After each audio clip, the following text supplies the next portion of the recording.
A democracia não caiu do céu. Demandou muita luta. Custou o sacrifício de muitos brasileiros e brasileiras desde os tempos do Brasil colônia até hoje. Esta história viva foi escrita por todos que durante 5 séculos lutaram pela justiça e pela liberdade.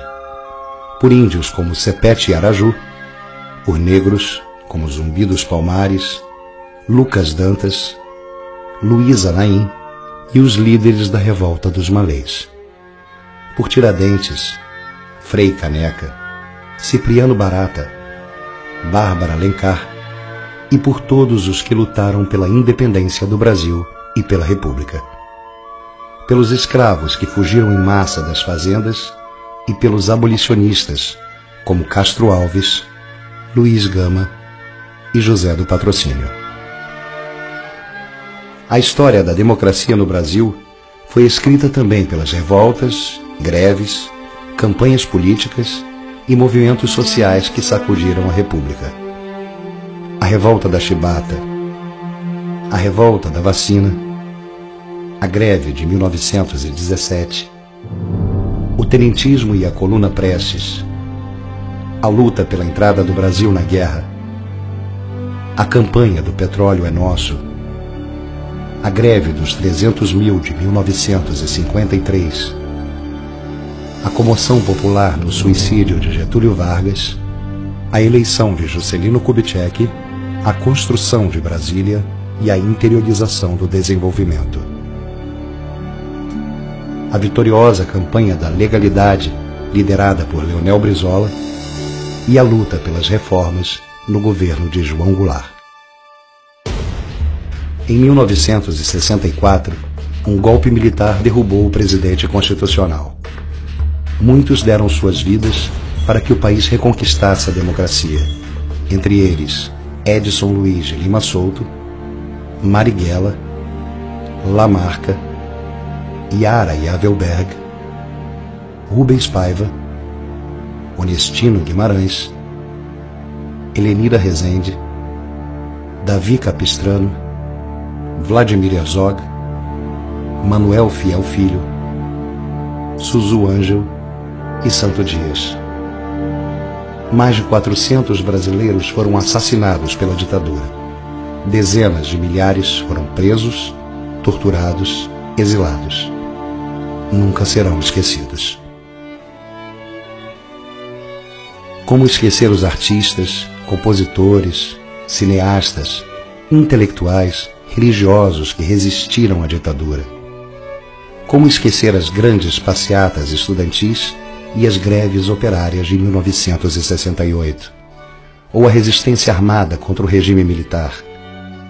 Ou o trabalho de formiguinha nos bairros, nas igrejas e nos sindicatos durante os anos de chumbo?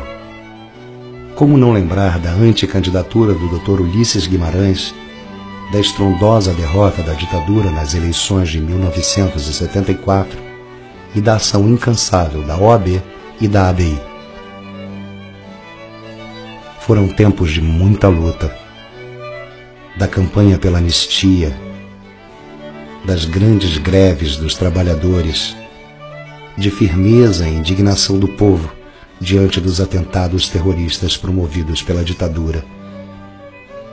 Da campanha da Direta Já, o maior movimento de massas de nossa história. 10 milhões de brasileiros saíram às ruas exigindo votar para presidente, isolaram a ditadura e abriram caminho para a reconquista da democracia. Na Assembleia Constituinte, o Brasil exigiu mais democracia e mais direitos sociais, respeito aos direitos humanos e também ao meio ambiente, igualdade entre homens e mulheres, fim da discriminação social, proteção à criança e ao adolescente. O recado foi claro. O povo não queria uma democracia formal, só de fachada. Queria uma democracia para valer. Foi uma época de sonhos e de apostas no futuro. Mas logo veio o troco dos que não queriam perder privilégios. Quantos massacres não chocaram o país? Nas fábricas, nas grandes cidades e nos campos, contra a população pobre, contra meninos e meninas de rua, contra presos sob a guarda do Estado, contra trabalhadores sem terra. Quantos mártires o Brasil não teve de chorar? Margarida Alves, Marçal de Souza, Padre Josimo, Chico Mendes. Na época da hiperinflação, muita confusão, vários planos furados, enormes decepções. Finalmente o país conseguiu derrotar a inflação e reconquistar a confiança na moeda. Foi uma conquista importantíssima, mas infelizmente na cartilha do neoliberalismo, dominante na época, o povo não passava de um detalhe. Quem mandava na economia era o Fundo Monetário Internacional, o FMI. O Brasil quebrou 3 vezes. Era o país do desemprego, baixos salários, falta de oportunidades, confinamento da população pobre e preta nos guetos. Foram tempos de grande bronca social e forte revolta política. O Brasil parecia estar à beira do abismo. Mas graças à democracia, encontrou forças para avançar. Nas urnas, nas ruas, nos sindicatos, nos movimentos sociais, ele construiu o caminho das mudanças. Crescimento econômico, inclusão social, redução das desigualdades regionais. E assim, em 2002, o país elegeu o primeiro operário presidente da República e reelegeu-o em 2006. Em 2010, também pela primeira vez em nossa história, entregou a uma mulher o comando do país. Ela foi reeleita em 2014. Tempos de esperanças, tempos de oportunidades, tempos de mais democracia. O Brasil entrou no século XXI apostando no futuro e confiando em si mesmo.